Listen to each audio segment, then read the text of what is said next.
Hey guys, I just wanted to do a quick follow-up video on the Games Workshop's Age of Sigmar Azyrite Ruins that I purchased a while ago. I've been recently doing some painting. I got back into painting. So I finished most of my build projects and stuff like that, so I started picking up the brush again. Just got some new paints, so I wanted to kind of show you guys where I was at with this kit and one of the other pieces of scenery I had done a video on earlier. So this kit, it's not bad. It's actually pretty cool. It's just some quick drop-down terrain. Again, I still feel like this kind of terrain is really nice because you can just drop it on the table. It doesn't have to be, based. You can base it if you want to, but it doesn't have to be. And it's really cool because it goes right back in the box. You can stow it away. I even have room for another little piece of scenery in there if I want, or a couple pieces. We used some of the not the Ryza pattern ruins for 40K. We used them in a game last weekend, and they were perfect. You just drop them down, you're good to go. They don't move, you know what I mean, too much, unless you're moving stuff around and you get them out the way or whatever. But it's pretty cool. I'm gonna take these out of the box here so you guys can see kind of what I've done here with these.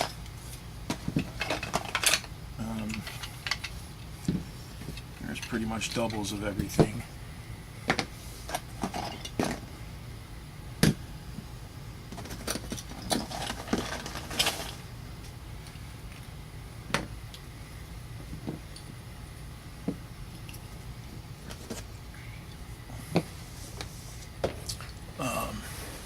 So right now it's a big mess, but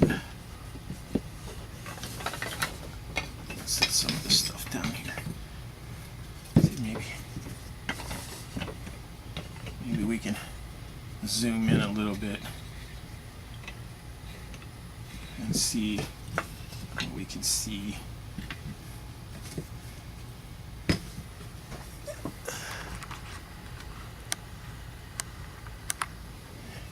Better.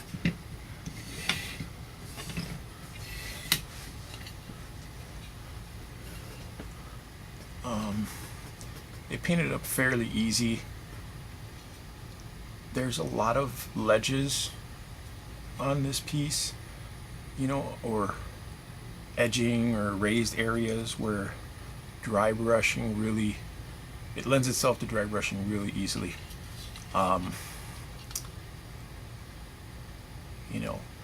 I went with a real basic color palette just so I could repeat it on all the pieces and just do it quickly, because I just wanted to paint these up, get them varnished, and when we start playing more games of 40K, and I know these are Age of Sigmar, but honestly it could be used for whatever, probably even like Frostgrave. There's a bunch of games out there you could use this for.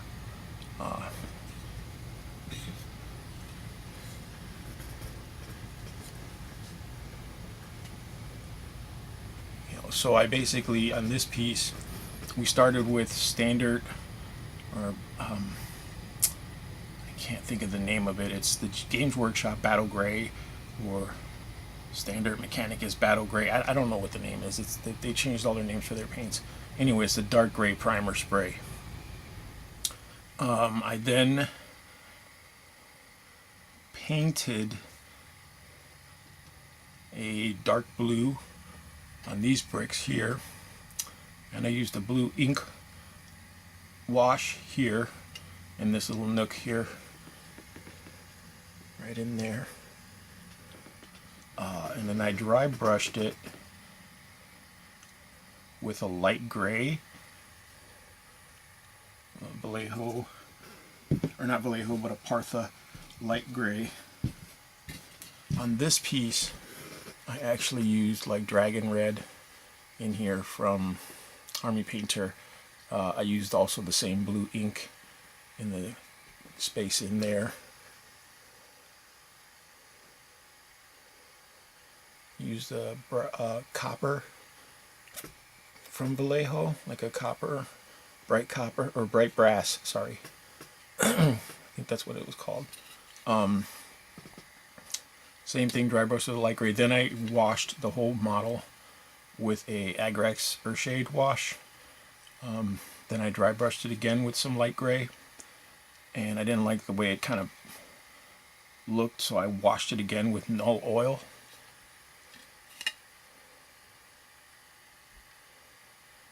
And then I painted in the copper, and then I washed it again with Null Oil.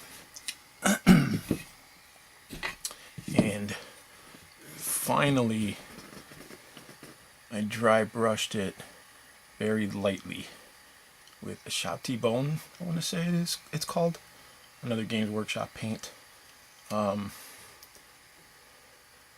like I said, I just the last couple of dry brushings, I leaned heavily towards the top, like brushing downward, you know, so that the lower end of the model had less highlight than the top end, just to give it a lighting effect, you know, nothing too fancy. This is one of the little drop down pieces, you know, just a scatter terrain piece. Same process, you know, that I used for the others. I used for that. Excuse me. Here's the grating, piece of grate that they give you, which is actually really cool.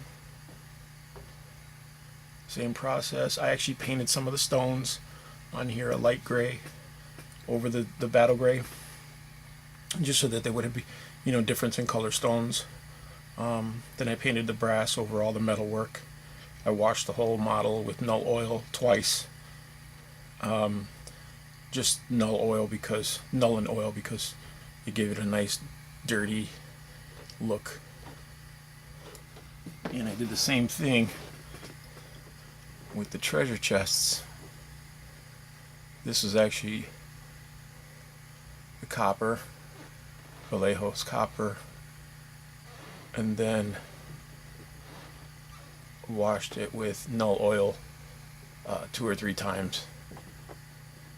And they're still work in progress, honestly. I can go further and just highlight a couple things, but I don't know if I need to, really, only because, you know, this scenery is it's real basic, really nice. Just like I said, you can just honestly, you could get away with just spraying the stuff, washing it, you know, and maybe dry brushing it, and that would be that, and it would work fine. Or you could go a little further, you know, and add more. You could actually paint in a ton of details, because there's a ton of little details on here in some of the workings there. The pillars have some nice spiral pattern detail on there. You could actually, you know, paint those a different color if you wanted to. But like I said, I wanted it to be table ready really quick, so I did this. It took me maybe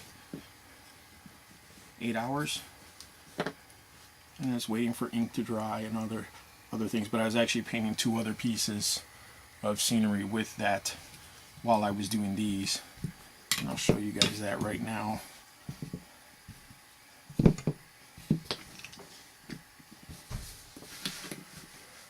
I'm not sure if some of you remember, but I did an unboxing on this 3D printed scenery from EnderToys, the purchase I made on eBay.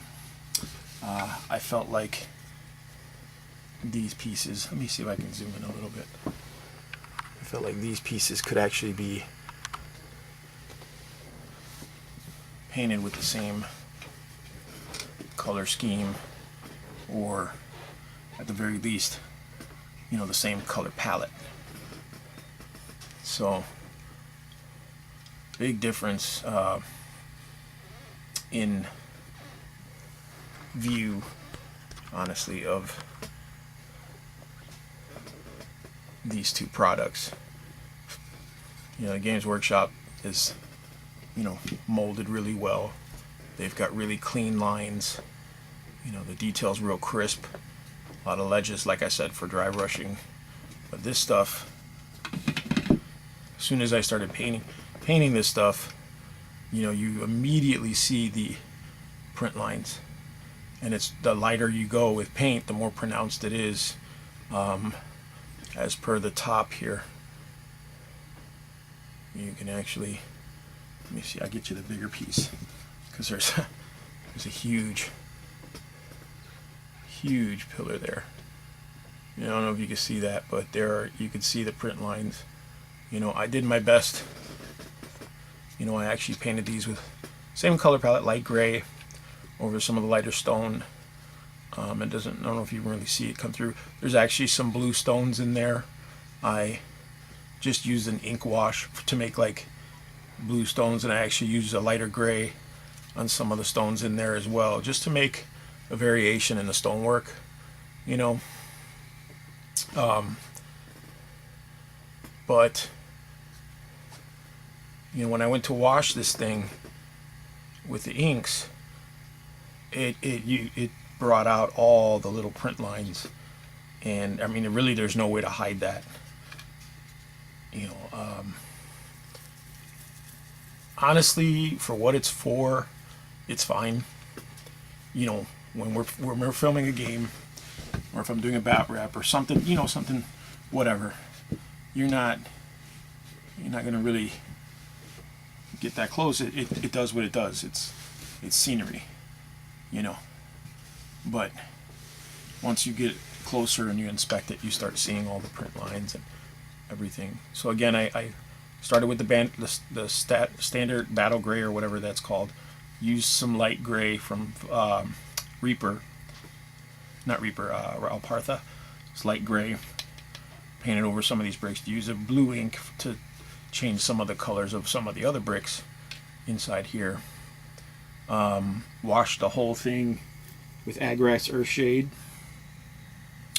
Dry brushed a light gray over everything, you know, and the dry brush is what really brought out all the bricks and all the print lines.